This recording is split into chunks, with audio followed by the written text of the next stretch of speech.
A mother unlocks her son's phone, hoping to find the last memories he left behind. Instead, she finds almost nothing. No photos, no videos, not a single saved Snapchat from the last day she ever saw him alive. For a teenager who documented nearly everything, the silence inside that phone didn't just feel heartbreaking. To his family, it raised questions. His name was Nolan Wells. He was 18 years old.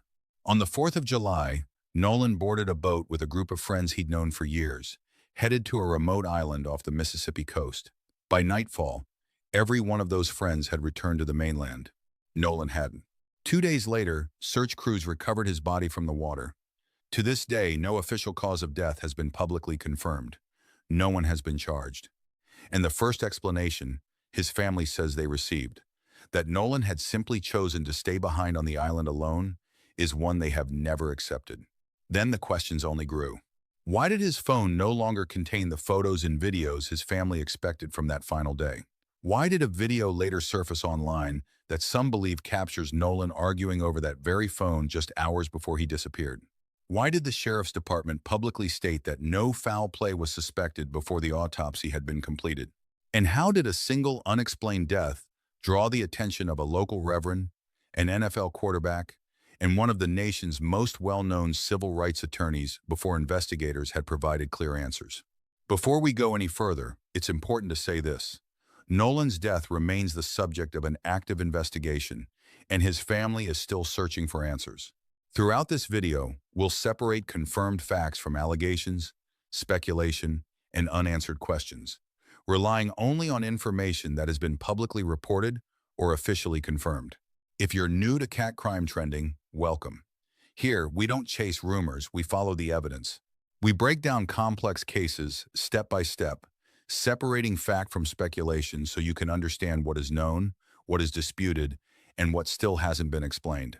So what really happened to 18-year-old Nolan Wells on that island? And after all this time, why are so many of the biggest questions still unanswered? Let's begin. Nolan Xavier Wells grew up in Ocean Springs, Mississippi, a coastal town on the Gulf, the kind of place where boat trips out to the barrier islands are simply part of life growing up. Horn Island wasn't unfamiliar to him or to the group he went out with that day. At Ocean Springs High School, Nolan was a multi-sport athlete, someone who competed across more than one season rather than specializing early. He graduated in 2025 and moved on to Southwest Mississippi Community College, where he played wide receiver and was preparing for an upcoming football season. He wasn't just filling a roster spot.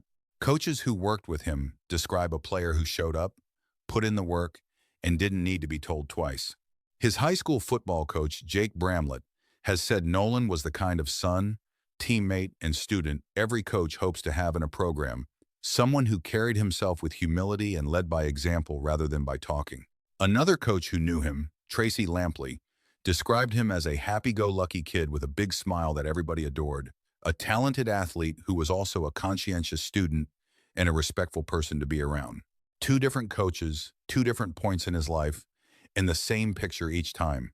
At home, Nolan was the son of Christine and Elmore Wansley. Christine has described her son as someone who never met a stranger, someone who loved people and wanted everyone around him at peace with each other.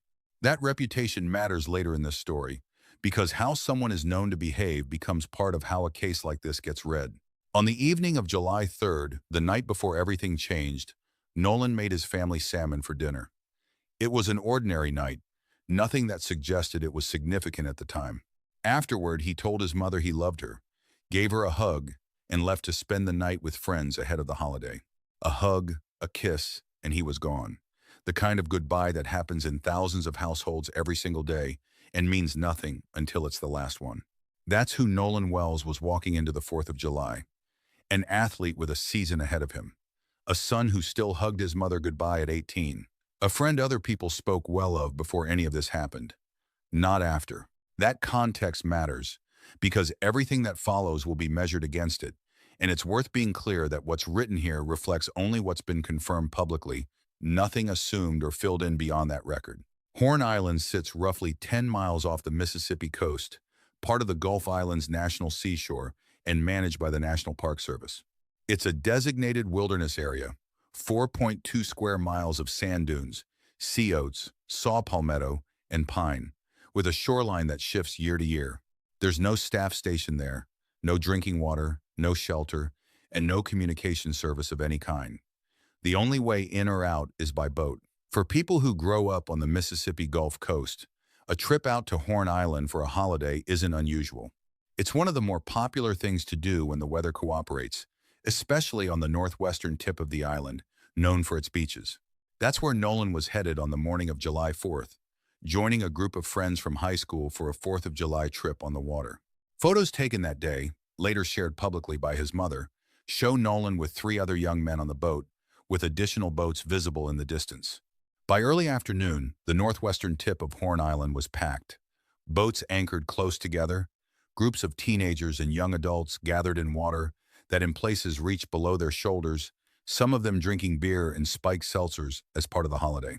The last confirmed sighting of Nolan places him on that stretch of the island at approximately 3 o'clock in the afternoon, wearing blue swim trunks and sunglasses, according to the Jackson County Sheriff's Department. That detail matters because it's one of the few pieces of that day's timeline that investigators have stated with any specificity. What's also worth understanding, without dramatizing it, is the terrain itself. People familiar with search and rescue operations around these barrier islands have noted that the underwater floor near that part of Horn Island is inconsistent, capable of shifting from 3 feet deep to 20 feet deep within only a few steps. Combined with currents that pull unpredictably along that stretch of coastline, it's an environment where conditions can change quickly, regardless of who's in the water or why. By the time the group's boats left the island that afternoon, every one of Nolan's friends made it back to the mainland.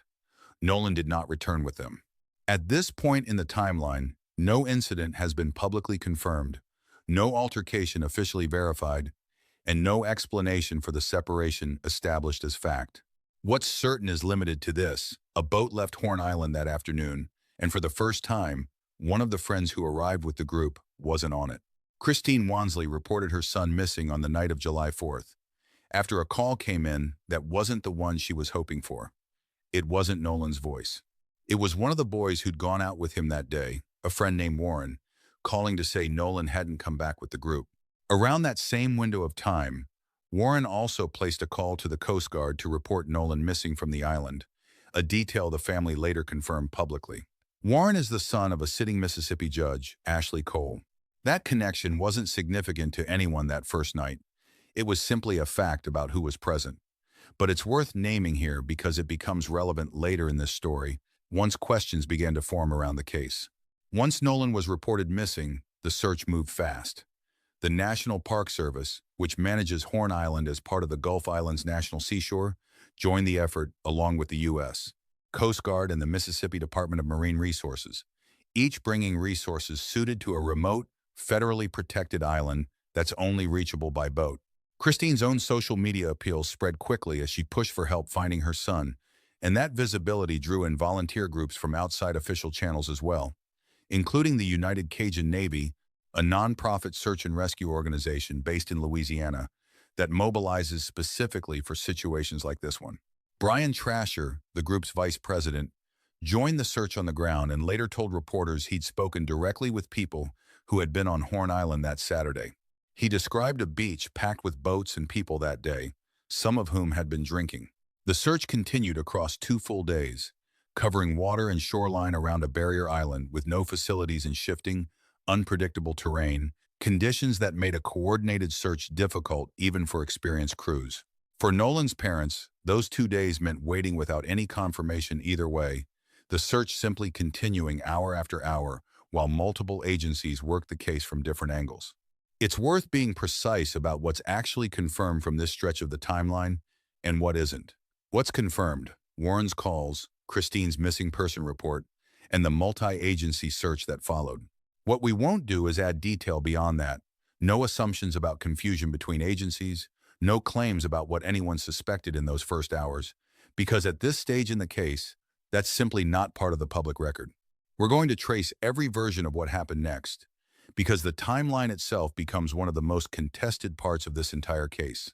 If you want to stay with us as we lay out exactly where the accounts start to diverge, make sure you're subscribed, because what comes next changes how this whole story reads. 2 days into the search, on Monday, July 6th, a United States park ranger patrolling Horn Island made a discovery in the water near the island's northwestern tip. A body had been recovered in the same general area where Nolan had last been seen days earlier. Jackson County Coroner Bruce Lind traveled to the island personally to conduct the first examination. Lind was direct in his public comments afterward. There were no immediate, obvious signs of trauma on the body, nothing visibly indicating an assault or a struggle. But he was equally direct that this observation alone wasn't enough to draw any conclusion. Given the amount of time that had passed and the condition in which the body was recovered from the water, he requested that a full autopsy be conducted by the Mississippi State Medical Examiner's Office, rather than making any determination at the county level. That distinction is worth understanding, even though it isn't unique to this case. In most death investigations, a coroner's on-scene assessment functions as a first look, not a final answer, while a state medical examiner's autopsy is the more detailed process that actually determines, with real confidence, what caused the death. That's simply how these systems generally work, not something specific to how Nolan's case was handled. The identification process moved quickly. By the next day, July 7th, the Mississippi State Medical Examiner's Office was able to positively identify the body as Nolan Wells using dental records. Records the coroner's office had provided to assist.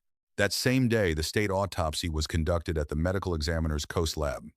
But conducting an autopsy and completing one are two different things. The physical examination was finished quickly. The final determination of cause and manner of death was not, because that depends on a separate step: toxicology. Toxicology testing identifies what substances, if any, were present in a person's system at the time of death. In this case, officials and outside sources both indicated that wait could reasonably stretch into weeks, with one source who works closely with these cases noting that waits of 2 to 3 weeks for toxicology results aren't unusual. That's a real case-specific estimate, not a guess. Though the general reasons labs run on that kind of timeline, caseloads, the number of substances tested for, standard lab procedure, are true of toxicology work broadly, and aren't details anyone has spoken to specifically in this investigation. Given the circumstances surrounding Nolan's death, and specifically the family's concern about how thoroughly and transparently the case would be handled, the family's legal team arranged for a second, independent autopsy, conducted separately from the state's process and performed in Washington, D.C. by a medical examiner with no ties to Mississippi law enforcement. That step is not a routine part of most death investigations. Families typically rely on the state's findings alone. Here it was treated as necessary, funded in part by former NFL quarterback Colin Kaepernick, a decision that speaks less to any specific evidence at this stage, and more to the family's determination to have an account of their son's death that didn't depend solely on the same system they had questions about from the Bastigi very first night. As of now, both the state's toxicology results and the independent autopsy's findings remain unreleased. Nothing about a cause of death has been confirmed by either process. Jackson County Sheriff John Ledbetter has offered one account of why Nolan Wells didn't leave Horn Island with his friends. Speaking to the Associated Press, Ledbetter said that based on interviews with people connected to the case, it sounded like Nolan chose to stay on the island under the assumption that he'd catch a ride back to the mainland with someone else later that day.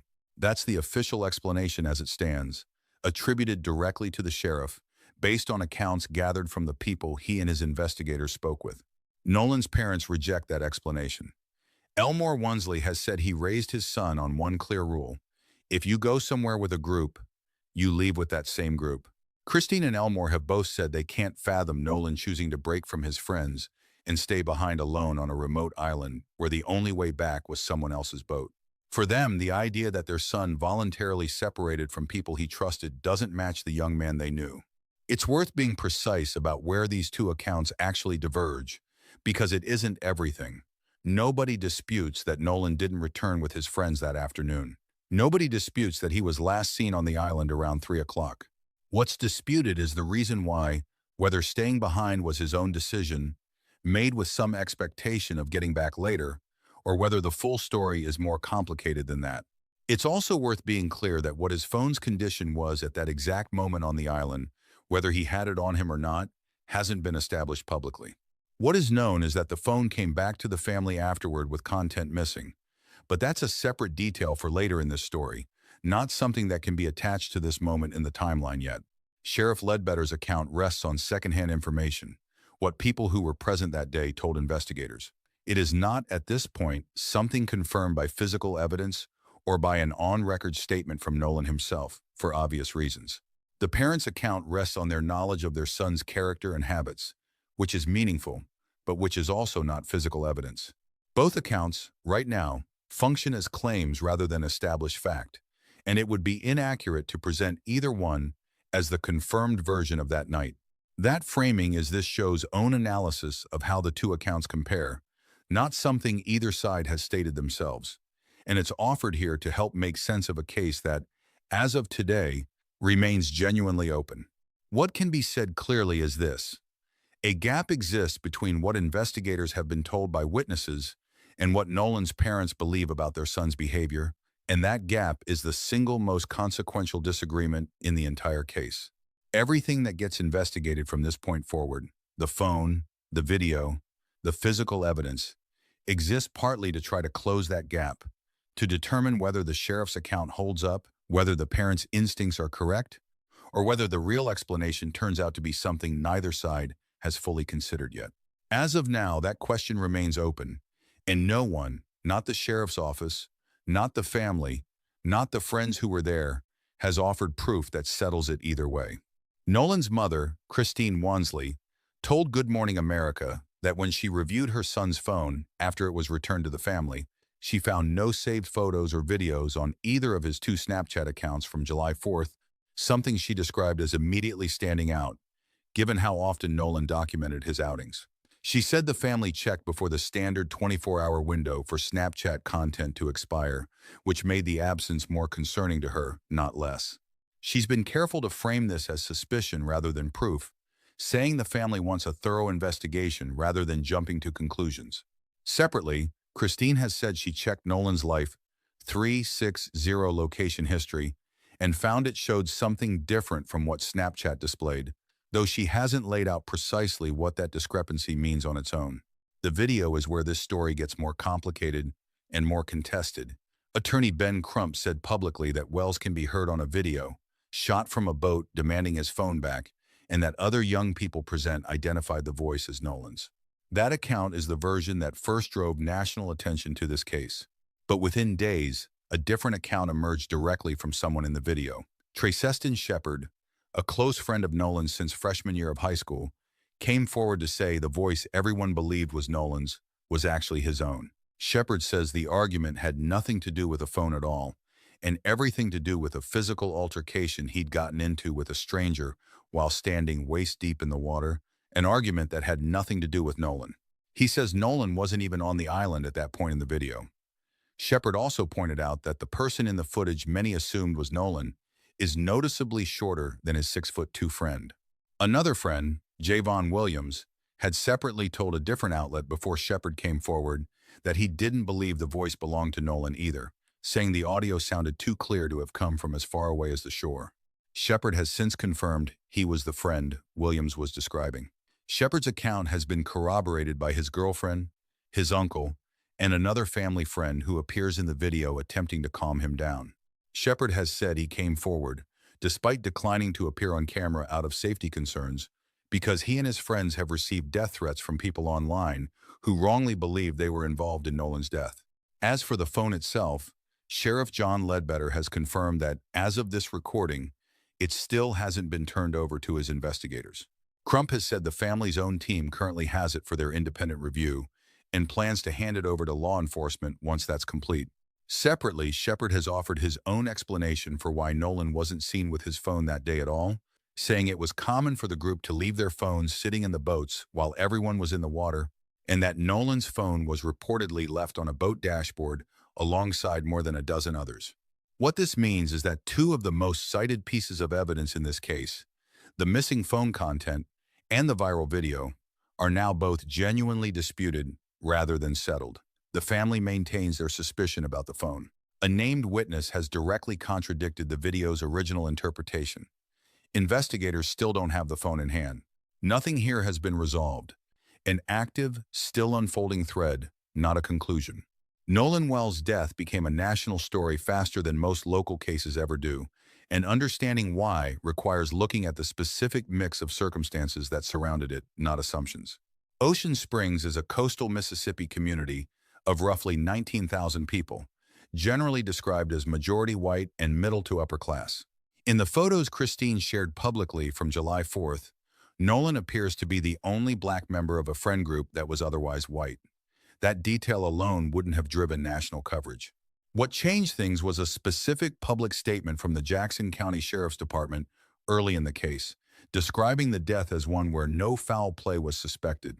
That phrasing spread quickly online and drew immediate criticism, in part because it came before toxicology results existed, before a full autopsy was completed, and before many of the case's central questions, the missing phone content, the video, the circumstances of Nolan being left behind, had been publicly addressed at all. To Nolan's family and their supporters, an early public assurance that nothing suspicious had occurred felt premature. Regardless of intent, Attorney Ben Crump has been direct about why the family didn't rely solely on the state's investigation from the outset. In explaining the decision to commission a second, independent autopsy, Crump referenced Mississippi's history directly, invoking the 1955 murder of Emmett Till as part of the reasoning behind the family's caution. That comparison wasn't made lightly, and it wasn't incidental. It became one of the defining frames through which national audiences encountered this case, a specific, historically loaded reference meant to explain why trust in a state-led process couldn't be assumed automatically, particularly by a black family in Mississippi. Reverend Al Sharpton joined the family publicly within days, appearing alongside them at a press conference in New York and describing the explanation the family had initially been given as one that, in his words, simply didn't add up.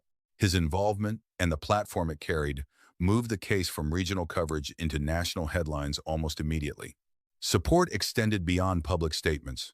Former NFL quarterback Colin Kaepernick funded the family's independent autopsy, the one conducted in Washington, D.C., by a medical examiner with no ties to Mississippi law enforcement. Filmmaker Tyler Perry stepped in to cover funeral costs for the family, a burden lifted during a period already defined by grief and uncertainty.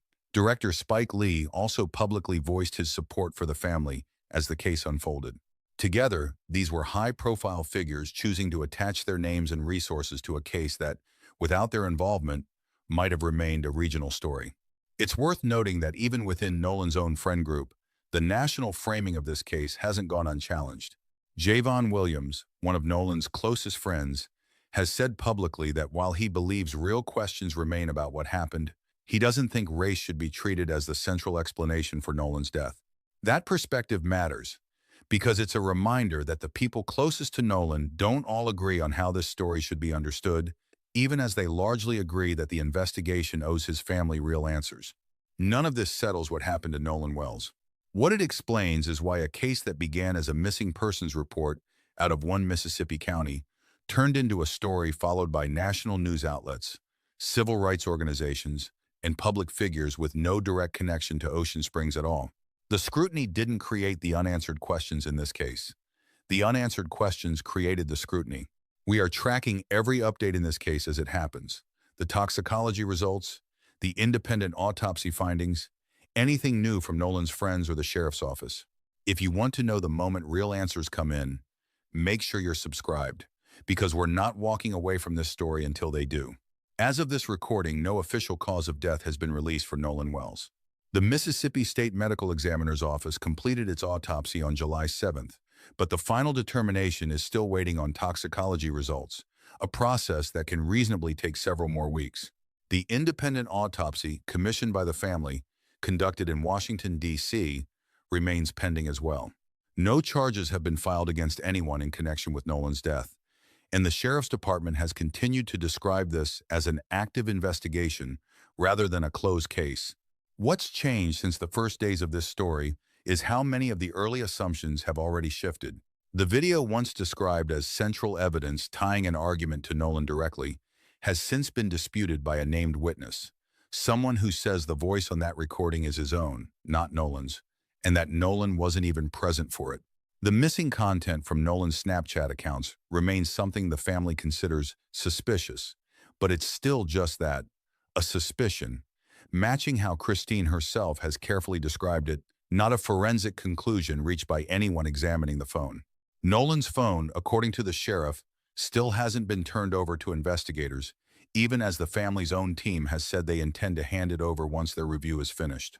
Christine and Elmore Wansley have been consistent in what they're asking for since the very first press conference. Not a predetermined outcome, not an assumption of wrongdoing. A transparent, thorough investigation, conducted with the same seriousness any family would expect if this had happened to their child. Christine has said, in her own words, that she and her husband simply want to know what happened to their son and why he didn't come home, and that the family is trying to hold on to the belief that a real, honest answer is still possible if the process is allowed to run its course. A handful of questions remain genuinely open, and it's worth naming them plainly rather than speculating about answers that don't exist yet. Why did Nolan stay behind on Horn Island instead of returning with the friends he arrived with? Who was with him, or near him, in the time between when he was last seen and when his body was recovered? What actually happened to the day's worth of content that was expected to be on his phone? And now, with one witness disputing the video's original interpretation entirely, what that footage actually shows, and whether it has any connection to Nolan at all. This case sits at an unusual intersection. A grieving family asking for basic transparency, a local investigation still working through standard forensic timelines, and a national audience that formed strong opinions before most of the physical evidence had been reviewed. That observation is this show's own read on how the case has unfolded, not something stated by any official source, but it's offered here because it's a fair way to understand why this case feels unresolved, even as so much has already been reported. The honest answer, right now, is that nobody outside of the investigation itself knows definitively what happened to Nolan Wells on Horn Island, and anyone claiming certainty in either direction is getting ahead of what's actually been established. What is certain is this: an 18-year-old with a football season ahead of him got on a boat on the 4th of July and never made it home. His parents are still waiting for an answer that matches the seriousness of that loss. We'll be covering the toxicology results and the independent autopsy findings the moment either one is released, along with anything new that comes from the investigation or from the friends who were there that day. Given how quickly new information has surfaced in this case already, we'd encourage anyone watching this close to its upload date to double-check the latest developments before drawing conclusions. If you want those updates as soon as they happen, make sure you're subscribed, because this story isn't finished, and neither are we.